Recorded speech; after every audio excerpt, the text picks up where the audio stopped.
Welcome to this talk. Now, sadly, we are seeing an increase in colon cancer, in bowel cancer, in younger age groups, in the under 50s.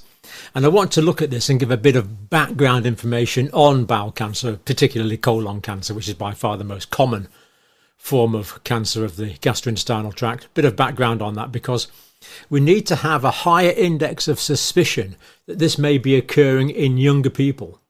So typically if a 30-year-old comes to the doctor with signs that may be colon cancer, doctors often think, well, it's a 30-year-old, it can't be, but it could be.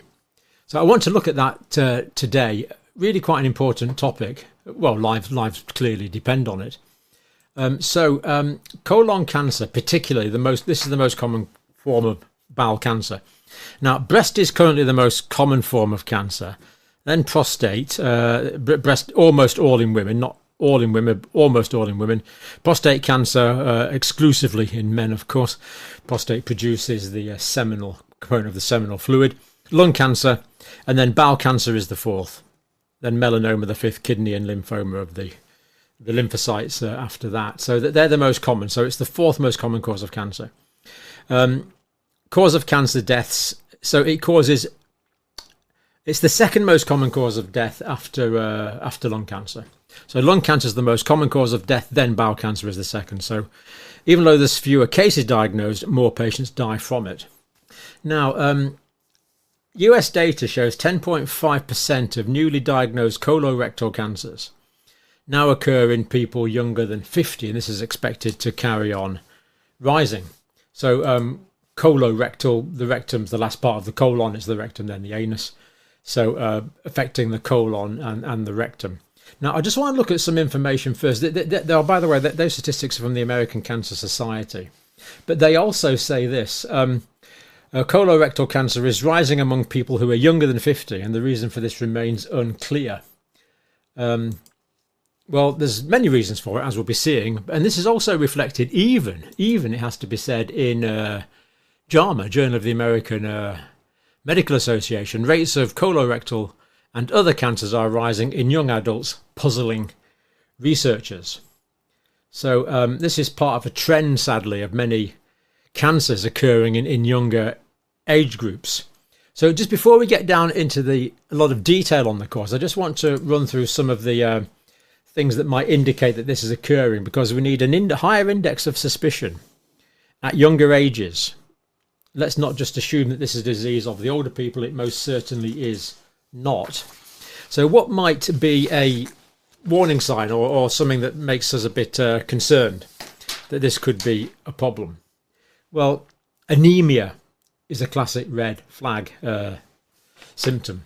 So in bowel cancer, there may be insidious loss of blood resulting in anemia being a reduced oxygen carrying capacity of the blood. That can result in SOBE, shortness of breath on exertion, one of these appalling abbreviations we use in healthcare. Fatigue, pallor, paleness, pale fingernail beds, pale conjunctivas.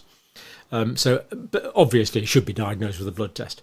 But anemia, especially in younger people, should always be explained. Is there a malignant cause of that anemia? Sadly, one that is sometimes missed. Abdominal pain and bloating, well, of course, these can occur commonly, not necessarily malignant features, but they can occur in cancer. Diarrhea and constipation, again, can occur commonly, but when we're starting to put things together, we might want to take a medical opinion. Changes in normal bowel habits, so for example, loose stools, constipation. And generally, the rule of thumb, if probably, you can't specify, but if these are going on for 3 weeks, consult your doctor. Is probably the best rule of thumb. So obviously anyone can have diarrhea, constipation, can last for a few days. This is just part of life, isn't it? But if it goes on consistently for 3 weeks, then consider taking a medical opinion on that.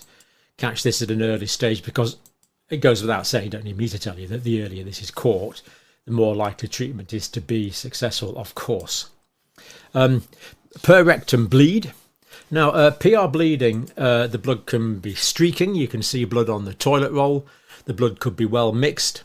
Sometimes blood is frank. That means it looks like blood. Other times it's dark and tarry, which is called melena, which is altered blood. That's typically from bleeds higher up in the gastrointestinal tract, maybe from the stomach or the duodenum, even from swallowing blood from a dental extraction. But it could be from the earlier parts of the colon as well. So any blood should always be taken seriously. So bleeding, the most common cause of blood, of course, on toilet paper is piles, hemorrhoids. But again, we need to check and make sure there's not something more ominous going on. So if you see any of these symptoms, don't worry too much about it, but do take it in context and do consider seeing your doctor if it's a concern. But blood should be, anytime there's basically the rule is all bleeding should be explained. So any bleeding should be explained. If it's because you've just cut yourself with a knife in the kitchen, then obviously you've explained it. If not, if it's the potential for pathological bleeding, a doctor should explain that.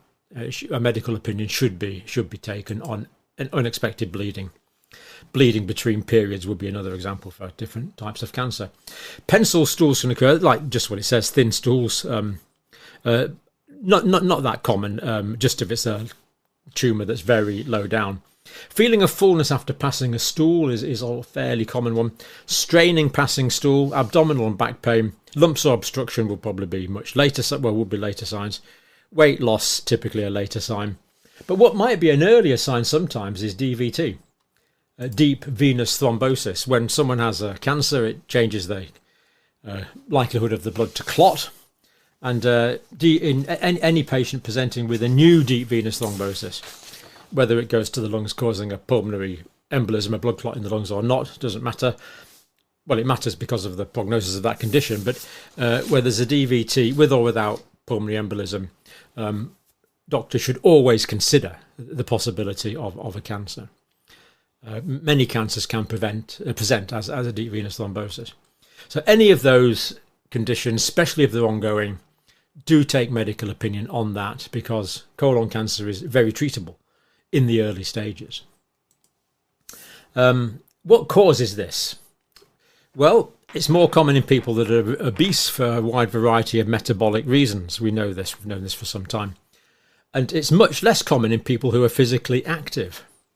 So lose weight, be physically active. That will reduce your chances of getting colon cancer. It's more common in people with diabetes, mellitus type 2. Diet. Now, we could talk about diet for a long time on this. Let's just talk about it briefly. Diet is a big factor in colon cancer. So we want to have diets that are usually we want diets that are high in fibre, soluble fibre, water-soluble fibre, non-water-soluble fibre, fruits, vegetables, fibrous, legumes, peas, beans, lentils,